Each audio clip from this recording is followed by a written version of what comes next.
조사해서 정리해서 알려드려요. 조정알 채널에 오신 것을 환영합니다. 오늘은 글루타치온 흡수율 관련 연구들을 살펴보고 경구 삼켜서 먹는 정제냐, 점막형 글루타치온이냐에 대해서 살펴보려고 합니다. 글루타치온은 우리의 면역, 세포과정, 항산화 기능, 노화 등 다양한 건강 관련 지표에 영향을 줍니다. 간은 매일 글루타치온을 8에서 10g, 약 80%를 생성하고 혈류를 통해 다른 조직으로 분배하는데요. 노화는 글루타치온 농도를 감소시키고 인간의 경우 젊은 사람보다 고령자에게서 혈장, 적혈구, 림프구, 위 점막에서 글루타치온 농도가 낮았다는 연구 보고가 있었습니다. 글루타치온의 흡수율과 단점, 관련 연구들을 살펴볼 건데요. 1990년대 글루타치온 가용성과 흡수율 관련 연구들이 이미 진행되고 있었습니다. 동물을 대상으로 진행한 연구에서는 경구 글루타치온이 혈장 글루타치온을 증가시켜 경구 보충으로도 가용성을 향상시킬 수 있다고 보고되기도 했는데요. 하지만 문제는 삼켜지고 위장에서 위산에 의해 분해되어 구강 협측, 즉 구강 점막에 붙여서 녹여지는 제제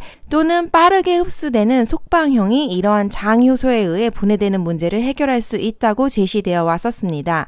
경구 글루타치온 섭취 관련 대립되는 연구를 보면 경구 섭취가 글루타치온 수치를 증가시켰다와 효과가 없었다는 상반되는 연구 보고가 있었는데요. 단 섭취하는 기간에 따라 용량에 따라 차이가 있었습니다. 경구 섭취 효과가 있었다고 보고한 경우는 1000mg 섭취로 1개월, 3개월, 6개월 섭취를 비교했을 때 3 또는 6개월 후에 더 크게 증가했다고 보고했는데요. 2011년 효과가 없었다고 보고한 연구는 500mg을 하루 2회로 나누어 섭취한 연구로 4주, 즉 한 달만 진행한 연구였습니다. 이 두 연구만 토대로 본다면 경구 섭취가 효과가 있으려면 적어도 3개월 이상 지속적으로 섭취해야 한다고 볼 수 있겠죠? 여러분의 구독과 좋아요는 정보를 조사하고 정리하는 데 큰 힘이 됩니다.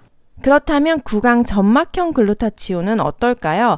2000년대 여러 연구에서 글루타치온 경구 투여에서 장내 효소로 인해 글루타치온을 함유한 제제 중 구강에서 녹이는 제제는 구강 상피에서 잘 흡수되고 흡수가 시간 의존적으로 작용한다고 보고했는데요. 15명의 참여자에게 진행한 연구에서 구강 점막을 통해 흡수시킬 경우 30에서 60분 후 혈액의 글루타치온 수준이 유리하게 개선됐다고 보고되기도 했습니다. 결국 입안 점막에서 녹이는 제제는 글루타치온 전신 가용성에 더 유리한 결과를 가져온다고 보고하기도 했는데요. 또 다른 형태는 나노 입자가 있는데요.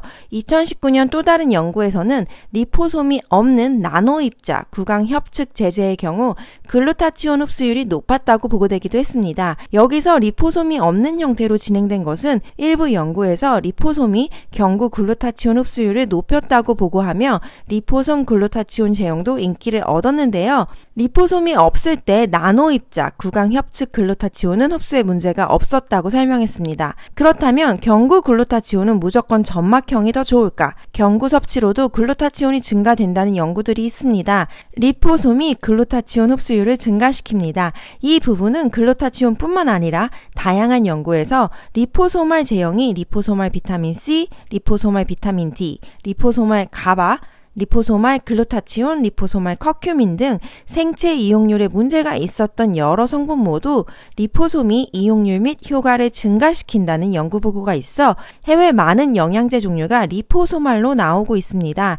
2018년 미국 펜스테이트 대학 연구진들은 리포솜을 결합한 글루타치온 경구 섭취가 효과적이라는 연구 결과를 보고하기도 했는데요. 리포솜은 친수 및 친유성 물질 모두 흡수, 전달, 분해에 큰 보호작용을 하는 성분으로 건강한 사람들을 대상으로 리포소말 글루타치온을 1개월간 경구 복용하는 연구를 진행한 결과 일주 후부터 전열 40%, 적혈구 25%, 혈장 28%에서 증가했고 2주 후에는 림프구에서 최대 60%까지 상승, 면역 기능이 향상되었다고 보고했는데요. 리포솜 글루타치온 섭취는 글루타치온 저장을 증가시키고 면역 기능 및 산화 스트레스 감소에 효과적이라고 보고했습니다. 그 외 서서히 녹는 정제형으로 특허받은 환원형 글루타치온 등 임상 연구가 진행된 글루타치온 종류도 있습니다. 성분표나 제품 라벨에서 임상적으로 시험된 제품으로 얼마까지 증가시킨다는 결과가 표기된 제품을 사용하시는 것도 방법이 될 수 있습니다.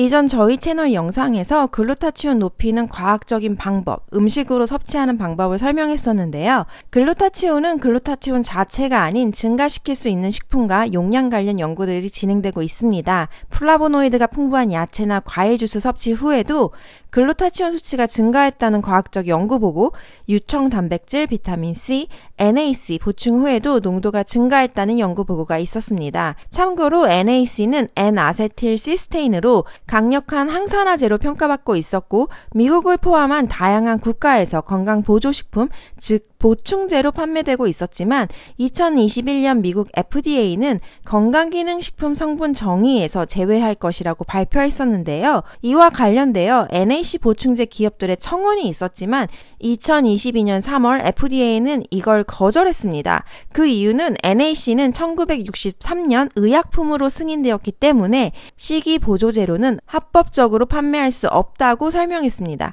캐나다, 오세아니아주, 유럽에서는 NAC를 보조식품으로 계속 판매하고 있는데요. 글루타치온 음식 섭취로 높이는 방법은 이전 영상을 꼭 참고해주세요. 글루타치온 정리해 드릴게요. 점막형 글루타치온이 흡수율에는 효과가 있다는 보고가 있습니다. 제형이 나노 입자의 경우에도 효과가 있습니다. 경구 글루타치온도 효과가 있을 수 있지만 1000mg을 3개월 이상 복용한 연구는 효과가 있었습니다. 경구 글루타치온 제제 중 리포솜 형태, 즉 리포소말 글루타치온은 흡수율과 생체 이용률이 다른 경구 글루타치온보다는 효과적일 수 있습니다. 아니면 저는 해외 제품을 직구할 경우에는 제품 설명에 임상적으로 이런 효과가 있었다라고 표기된 제품을 선호하기도 합니다. 해외의 경우 허위라면 집단 소송이 들어갈 수 있고 벌금이 만만치 않기 때문에 어느 정도 믿고 구입할 수 있는 기준으로 저는 개인적으로 선호하는 편이기도 한데요. 다음 영상은 리포소말 형태의 다른 비타민과 커큐민과 같은 성분이 생체 이용률이나 다른 효과가 있다고 과학적으로 보고되었는지 관련 정보들을 살펴볼게요.